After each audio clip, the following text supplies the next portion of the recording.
Henry Subianto kembali menjelaskan soal cakupan pidana informasi dan transaksi elektronik.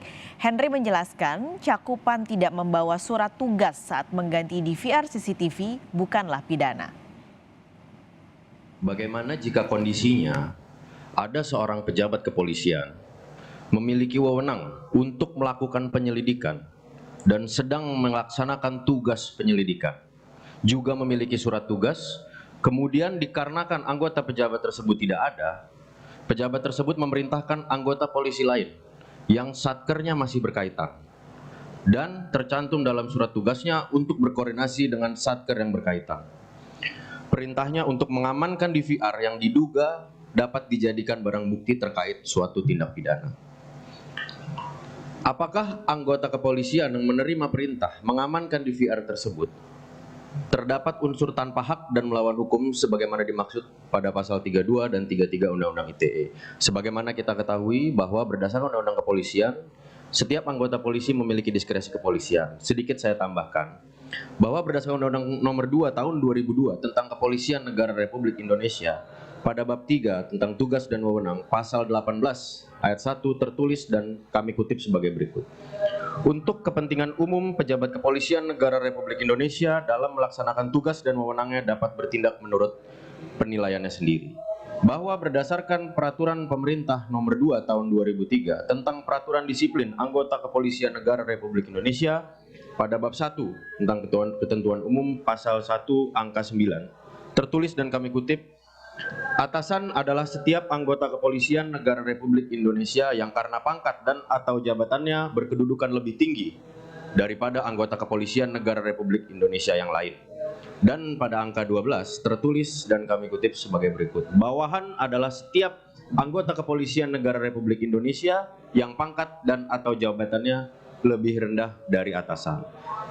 Dan berdasarkan Peraturan Kepolisian Negara Republik Indonesia Nomor 7 Tahun 2002 tentang Kode Etik Profesi dan Komisi Etik Kepolisian Negara RI pada bab 1 tentang ketentuan umum pasal 11 ayat 2 tertulis dan kami kutip, setiap pejabat Polri yang berkedudukan sebagai bawahan dilarang melawan dan menentang atasannya. Terakhir, bahwa berdasarkan Peraturan Kadif Propam Nomor 1 Tahun 2015 tentang Standar Operasional Prosedur Penyelidikan Pengamanan Internal di Lingkungan Kepolisian Negara Republik Indonesia, pada pasal 8 huruf F tertulis dan kami kutip, anggota Polri pengemban fungsi paminal dan dalam melaksanakan tugas penyelidikan berwenang mengamankan sementara dan atau orang dan atau barang untuk kepentingan maupun penyelidikan. Bahwa berdasarkan aturan-aturan tersebut, bagaimana ahli dapat menjelaskan terkait dengan unsur tanpa hak dan melawan hukum? Iya, karena tadi ada aturan yang memperbolehkan atau membenarkan bawahan itu menjalankan perintah. Walaupun mungkin perintah itu bisa lewat tertulis, ada SK-nya, ataupun juga tidak selamanya menggunakan SK. Karena di dalam kehidupan hierarkis kepolisian, bahkan juga di tempat lain ya, kalau saya kebetulan PNS, itu tidak selamanya kalau saya disuruh oleh atasan saya harus pakai surat tugas, kan tidak selamanya, tergantung dari kondisinya gitu ya. Tapi memang itu pertama ada peraturan yang mendasari menjadi alas hak, maka dia berarti berhak.